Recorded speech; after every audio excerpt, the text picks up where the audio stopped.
ओम श्री गणेशाय नमः। ओम नमः शिवाय। हरे कृष्णा। कान्हा जी की कृपा आप सभी भक्तों पर हमेशा बनी रहे। आज आप सुनेंगे मार्गशीर्ष मास की आगे की कथा।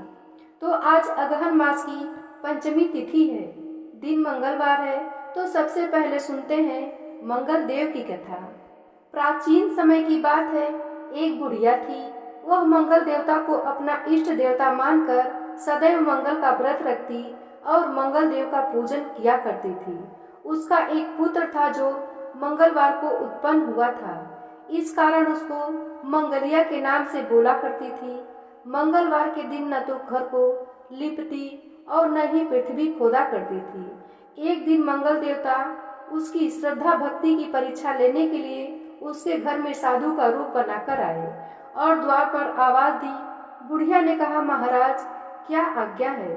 साधु कहने लगा कि बहुत भूख लगी है, भोजन बनाना है, इसके लिए तू थोड़ी सी पृथ्वी लीप दे, तेरा पुण्य होगा। यह सुनकर बुढ़िया ने कहा, महाराज आज मंगलवार की व्रती हूँ, इसलिए मैं चौका नहीं लगा सकती।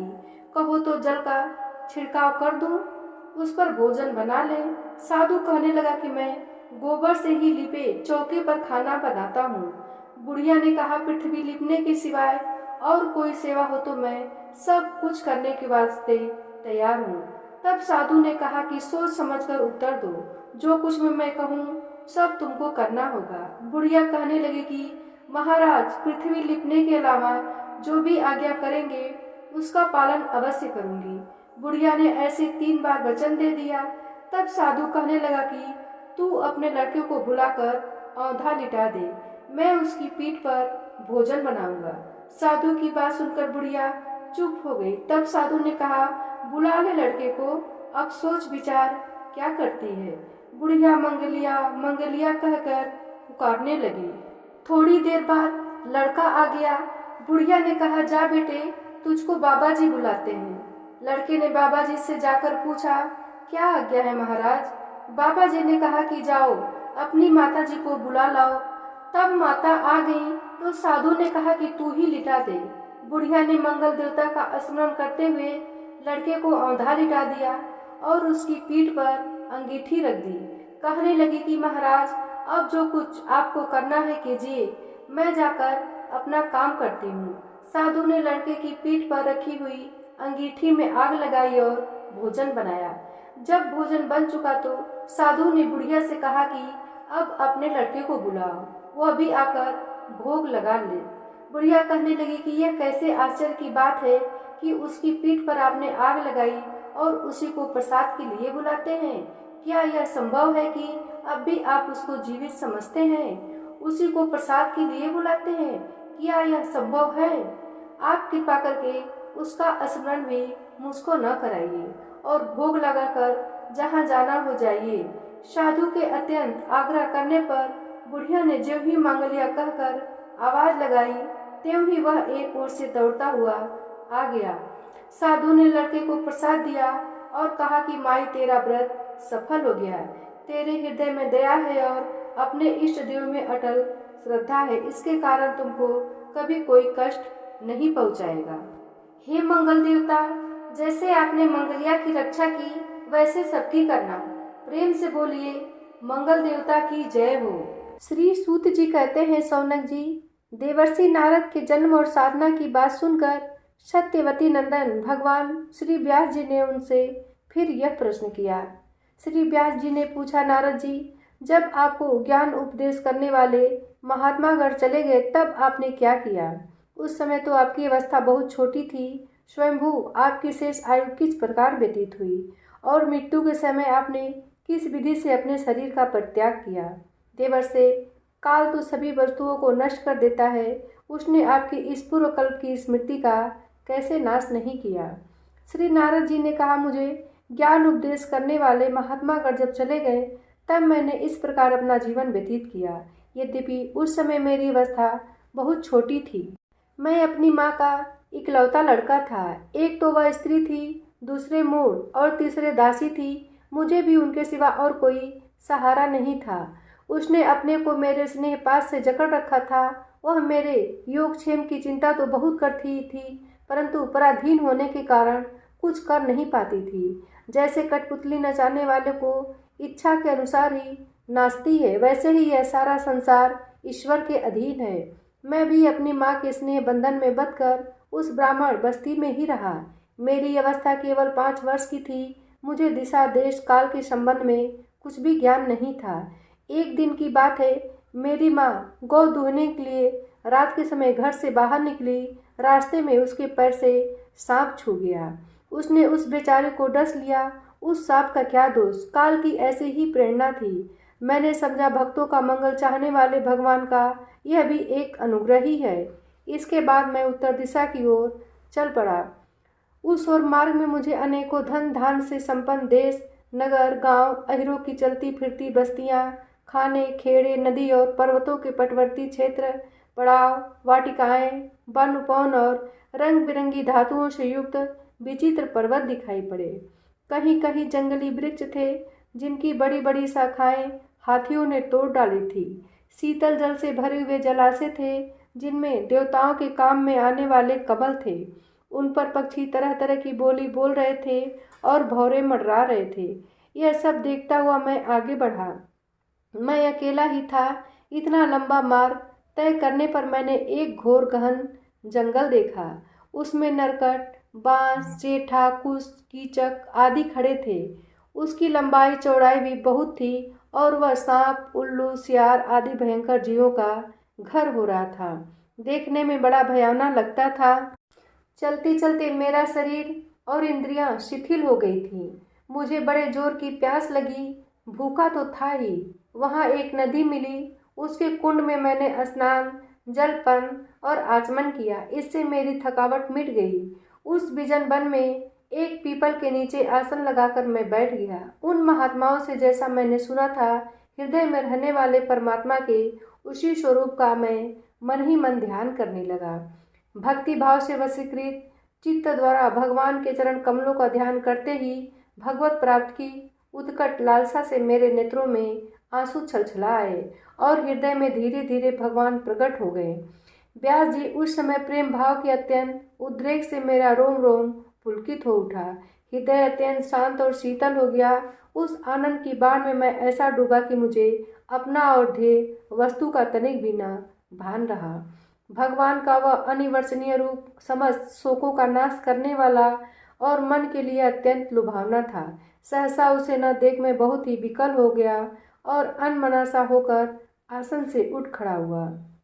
मैंने उस स्वरूप का दर्शन फिर करना चाहा, किंतु मन को हृदय में समाहित करके बार बार दर्शन की चेष्टा करने पर भी मैं उसे नहीं देख सका।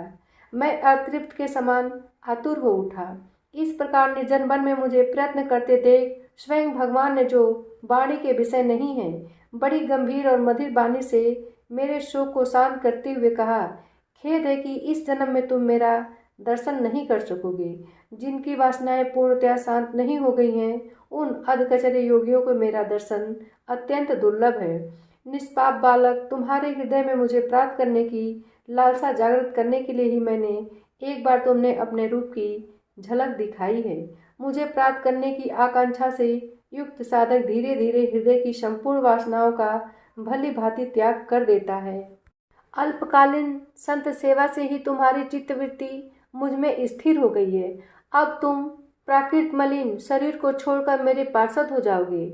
मुझे प्राप्त करने का तुम्हारा यह दृढ़ निश्चय कभी किसी प्रकार नहीं टूटेगा। समस्त सृष्टि का प्रलय हो जाने पर भी मेरी कृपा से तुम्हें मेरी स्मृति बनी रहेगी। आकाश के समान अव्यक्त सर्वशक्तिमान महापरमात्मा इतना कहकर चुप हो गए। उनकी इस कृपा का अनुभव करके मैंने उन श्रेष्ठों से भी श्रेष्ठतर भगवान को सिर झुकाकर प्रणाम किया। तभी से मैं लज्जा संकोच छोड़कर भगवान के अत्यंत रहस्यमय और मंगलमय मधुर नामों और लीलाओं का कीर्तन और स्मरण करने लगा। स्पृहा और मद मत्सर मेरे हृदय से पहले ही निवृत्त हो चुके थे।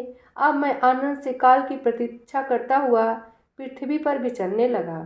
व्यास जी, इस प्रकार भगवान की कृपा से मेरा हृदय शुद्ध हो गया, आसक्ति मिट गई और मैं श्री कृष्ण परायण हो गया। कुछ समय बाद जैसे एकाएक बिजली कौंध जाती है, वैसे ही अपने समय पर मेरी मृत्यु आ गई। मुझे शुद्ध भगवत पार्षद शरीर प्राप्त होने का अवसर आने पर प्रारब्ध कर्म समाप्त हो जाने के कारण 5 भौतिक शरीर नष्ट हो गया।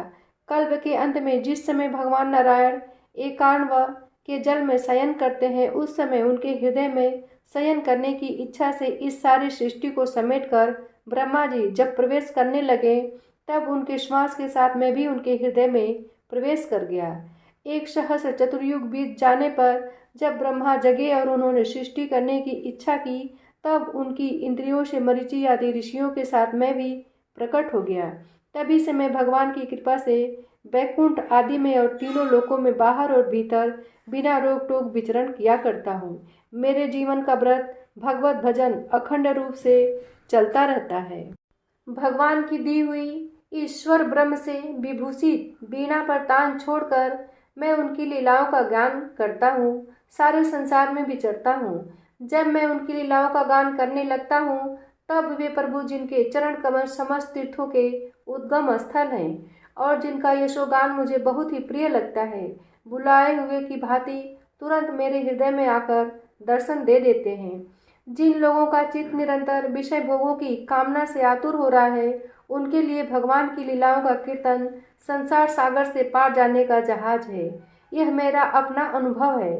काम और लोभ की चोट से बार बार घायल हुआ हृदय श्री कृष्ण सेवा से जैसी प्रत्यक्ष शांति का अनुभव करता है, यम नियम आदि योग मार्गों से वैसी शांति नहीं मिल सकती। व्यास जी, आप निष्पाप हैं। आपने मुझसे जो कुछ पूछा था वह सब अपने जन्म और साधना का रहस्य तथा आपकी आत्मतुष्टि का उपाय मैंने बतला दिया। श्री सूत जी कहते हैं, शौनक आदि ऋषियों देवर्षि नारद ने व्यास जी से इस प्रकार कहकर जाने की अनुमति ली और बीड़ा बजाते हुए स्वच्छंद विचरण करने के लिए वे चल पड़े। आहा, ये देवर्षि नारद धन्य है, क्योंकि ये सांग पाणी भगवान की कीर्ति को अपनी बीड़ा पर गा गाकर स्वयं तो आनंद मगन होते ही हैं, साथ साथ इस त्रिताप तप्त जगत को भी आनंदित करते रहते हैं। श्री शौनक जी ने पूछा, सूत जी, सर्वज्ञ एवं सर्वशक्तिमान व्यास भगवान ने नारद जी का अभिप्राय सुन लिया, फिर उनके चले जाने पर उन्होंने क्या किया? श्री सूत जी ने कहा, ब्रह्म नदी सरस्वती के पश्चिमी तट पर सय्याप्रास नाम का एक आश्रम है। वहाँ ऋषियों का यज्ञ चलते ही रहते हैं। वही व्यास जी का अपना आश्रम है। उसके चारों ओर बेर का सुंदर वन है। उस आश्रम में बैठकर उन्होंने आचमन किया और स्वयं अपने मन को समाहित किया। उन्होंने भक्ति योग के द्वारा अपने मन को पूर्णतया एकाग्र और निर्मल करके आदि पुरुष परमात्मा और उनके आश्रय से रहने वाली माया को देखा।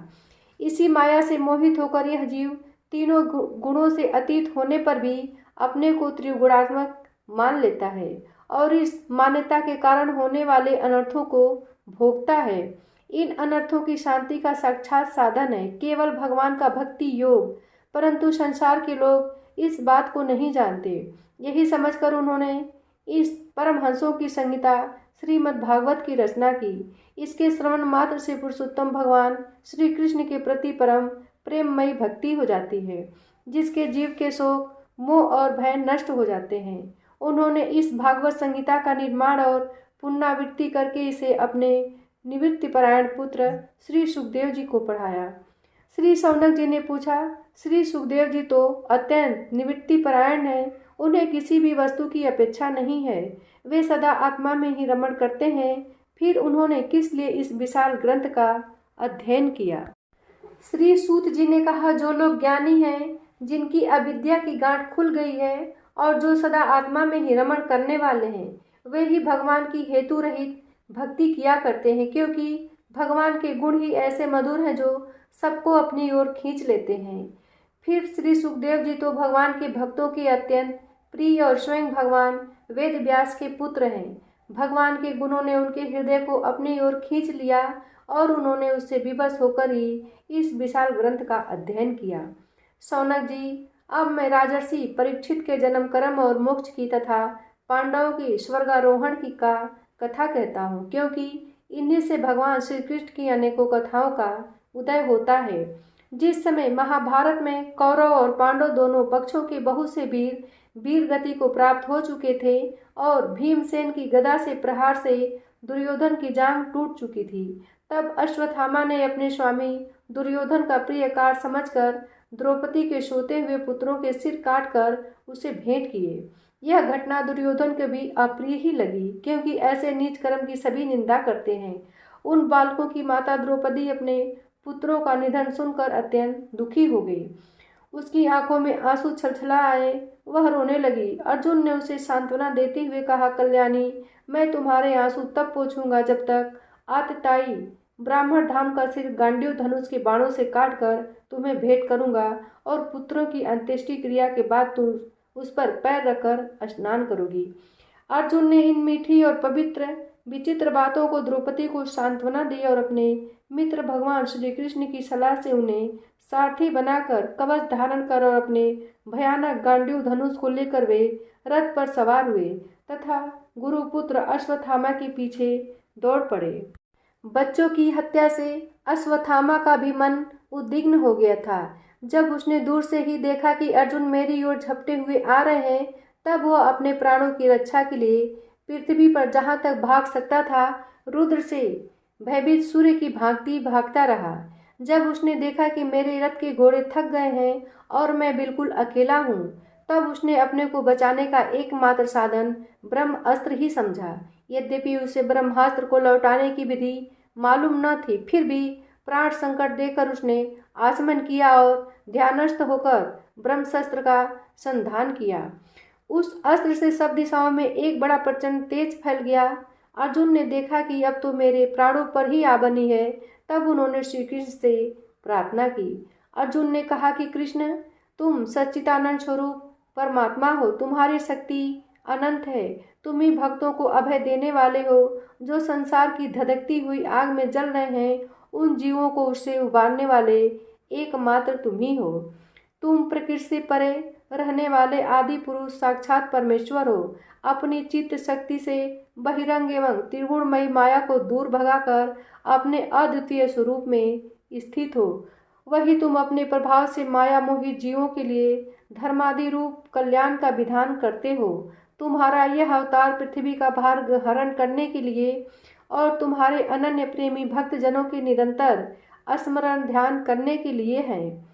स्वयं प्रकाश स्वरूप श्री कृष्ण, यह भयंकर तेज सब ओर से मेरी ओर आ रहा है। यह क्या है, कहाँ से, क्यों आ रहा है, इसका मुझे बिल्कुल पता नहीं है। भगवान ने कहा, अर्जुन, यह अश्वत्थामा का चलाया हुआ ब्रह्मास्त्र है। यह बात समझ लो कि प्राण संकट उपस्थित होने से उसने इसका प्रयोग तो कर दिया है, परंतु वह इस अस्त्र को लौटाना नहीं जानता। किसी भी दूसरे अस्त्र में इसको दबा देने की शक्ति नहीं है। तुम शस्त्र अस्त्र विद्या को भली भांति जानते ही हो। ब्रह्मास्त्र के तेज से इस ब्रह्मास्त्र की प्रचंड आग को बुझा दो। सूत जी कहते हैं, अर्जुन विपक्षी वीरों को मारने में बड़े प्रवीण थे। भगवान की बात सुनकर उन्होंने आचमन किया और भगवान की परिक्रमा करके ब्रह्मास्त्र के निवारण के लिए ब्रह्मास्त्र का ही संधान किया। बाणों से वेष्टित उन दोनों ब्रह्मास्त्रों के तेज प्रलयकालीन सूर्य एवं अग्नि के समान आपस में टकराकर सारे आकाश और दिशाओं में फैल गए और बढ़ने लगे। तीनों लोगों को जलाने वाली उन दोनों अस्त्रों की बढ़ी हुई लपटों से प्रजा जलने लगी और उसे देखकर सबने यही समझा कि यह प्रलय काल की सामर्थक अग्नि है। उस आग से प्रजा का और लोगों का नाश होते देखकर भगवान की अनुमति से अर्जुन ने उन दोनों को ही लौटा लिया। अर्जुन की आंखें क्रोध से लाल लाल हो रही थीं। उन्होंने झपटकर उस क्रूर अश्वत्थामा को पकड़ लिया और जैसे कोई रस्सी से पशु को बांध ले वैसे ही बांध लिया। अश्वत्थामा को बलपूर्वक बांधकर अर्जुन ने जब शिविर की ओर ले जाना चाहा, तब उनसे कमल नयन भगवान श्री कृष्ण कुपित होकर कहा, अर्जुन, इस ब्राह्मण धाम को छोड़ना ठीक नहीं है। इसको तो मार ही डालो। इसने रात में सोए हुए निरपराध बालकों की हत्या की है। धर्मवेत्ता पुरुष, असावधान मत वाले पागल हुए सोए बालक, स्त्री, विवेक ज्ञान शून्य शरणागत, रथहीन और बात भयभीत शत्रु को कभी नहीं मारते, परंतु जो दुष्ट और क्रूर पुरुष दूसरों को मारकर अपने प्राणों का पोषण करता है, उसका तो वध ही उसके लिए कल्याणकारी है, क्योंकि वैसी आदत को लेकर यदि वह जीता है तो और भी पाप करता है और उन पापों के कारण नरकगामी होता है। फिर मेरे सामने ही तुमने द्रौपदी से प्रतिज्ञा की थी कि मानवती जिसने तुम्हारे पुत्रों का वध किया है उसका सिर मैं उतार लाऊंगा। इस पापी कुलांगार आतताई ने तुम्हारे पुत्रों का वध किया है और अपने स्वामी दुर्योधन को भी दुख पहुंचाया है, इसलिए अर्जुन इसे मार ही डालो। भगवान श्री कृष्ण ने अर्जुन के धर्म की परीक्षा लेने के लिए इस प्रकार प्रेरणा की, परंतु अर्जुन का हृदय महान था। यद्यपि अश्वत्थामा ने उनको पुत्रों की हत्या की थी, फिर भी अर्जुन के मन में गुरु पुत्र को मारने की इच्छा नहीं हुई। उसके बाद अपने मित्र और सारथी श्री कृष्ण के साथ वे अपने युद्ध शिविर में पहुंचे। वहां अपने मृत पुत्रों के लिए शोक करती हुई द्रौपदी को उसे सौंप दिया। द्रौपदी ने देखा कि अश्वत्थामा पशु की तरह बांध कर लाया गया है। निंदित कर्म करने के कारण उसका मुख नीचे की ओर झुका हुआ है। अपना अनिष्ट करने वाले गुरुपुत्र अश्वत्थामा को इस प्रकार अपमानित देखकर द्रौपदी का कोमल हृदय कृपा से भर आया और उसने अश्वत्थामा को नमस्कार किया। गुरुपुत्र का इस प्रकार बांध कर लाया जाना सती द्रौपदी को सहन नहीं हुआ। उसने कहा, छोड़ दो, इन्हें छोड़ दो, ये ब्राह्मण है, हम लोगों के अत्यंत पूजनीय हैं, जिनकी कृपा से आपने रहस्य के साथ मेरे सारे धनुर्वेद और प्रयोग तथा उपसंहार के साथ संपूर्ण शास्त्र अस्त्रों का ज्ञान प्राप्त किया है। वे आपके आचार्य द्रोही के पुत्र रूप में आपके सामने खड़े हैं। उनकी अर्धांगिनी कृपी अपने वीर पुत्र की ममता से ही अपने पति का अनुगमन नहीं कर सकती। वे अभी जीवित हैं। महाभाग्यवान आर्यपुत्र, आप तो बड़े धर्मज्ञ हैं। जिस गुरुवंश की नित्य पूजा और वंदना करनी चाहिए उसी को व्यथा पहुंचाना आपके योग्य कार्य नहीं है। जैसे अपने बच्चों के मर जाने से मैं दुखी होकर रो रही हूँ और मेरी आंखों से बार बार आंसू निकल रहे हैं, वैसे ही इनकी माता पतिव्रता गौतमी न रोए। जो उस सिंखल राजा अपने कुकृत्यों से ब्राह्मण कुल को कुपित कर देते हैं, वह कुपित ब्राह्मण कुल उन राजाओं को सपरिवार शोक अग्नि में डालकर शीघ्र ही भस्म कर देता है। सूत जी ने कहा, शौनक आदि ऋषियों, द्रौपदी की बात धर्म और न्याय के अनुकूल थी। उसमें कपट नहीं था, करुणा और समता थी। अतएव राजा युधिष्ठिर ने रानी के इन हित भरे श्रेष्ठ वचनों का अभिनंदन किया। साथ ही नकुल, सहदेव, सात्विकी, अर्जुन, स्वयं भगवान श्री कृष्ण और वहां पर उपस्थित सभी नर नारियों ने द्रौपदी की बात का समर्थन किया। उस समय क्रोधित होकर भीमसेन ने कहा, जिसने सोते हुए बच्चों को न अपने लिए और न अपने स्वामी के लिए बल्कि व्यर्थ ही मार डाला, उसका तो वध ही उत्तम है। भगवान श्री कृष्ण ने द्रौपदी और भीमसेन की बात सुनकर और अर्जुन की ओर देखकर कुछ हंसते हुए से कहा। भगवान श्री कृष्ण बोले, पतित ब्राह्मण का भी वध नहीं करना चाहिए और आतताई को मार ही डालना चाहिए। शास्त्रों में मैंने ही ये दोनों बातें कही है, इसलिए मेरी दोनों आज्ञाओं का पालन करो। तुमने द्रौपदी को सांत्वना देते समय जो प्रतिज्ञा की थी उसे भी सत्य करो। साथ ही भीमसेन, द्रौपदी और मुझे जो प्रिय हो वो भी करो। सूत जी कहते हैं, अर्जुन भगवान की हृदय की बात तुरंत ताड़ गए और उन्होंने अपनी तलवार से अश्वत्थामा के सिर की मणि उसके बालों के साथ उतार ली। बालकों की हत्या करने से वह श्रीहीन तो पहले ही हो गया था, अब मणि और ब्रह्म तेज से भी रहित हो गया। इसके बाद उन्होंने रस्सी का बंधन खोलकर उसे शिविर से निकाल दिया। मोड़ देना, धन छीन लेना और स्थान से बाहर निकाल देना, यही ब्राह्मण धर्मों का वध है। उनके लिए इससे भिन्न शारीरिक वध का विधान नहीं है। पुत्रों की मृत्यु से द्रौपदी और पांडव सभी शोकातुर हो रहे थे। अब उन्होंने अपने मरे हुए भाई बंधुओं की दाह आदि अंत्येष्टि क्रिया करनी थी। दोस्तों, आज की कथा यहीं समाप्त होती है। आगे का अध्याय अगली वीडियो में। तब तक के लिए जय श्री कृष्णा, जय श्री राधे।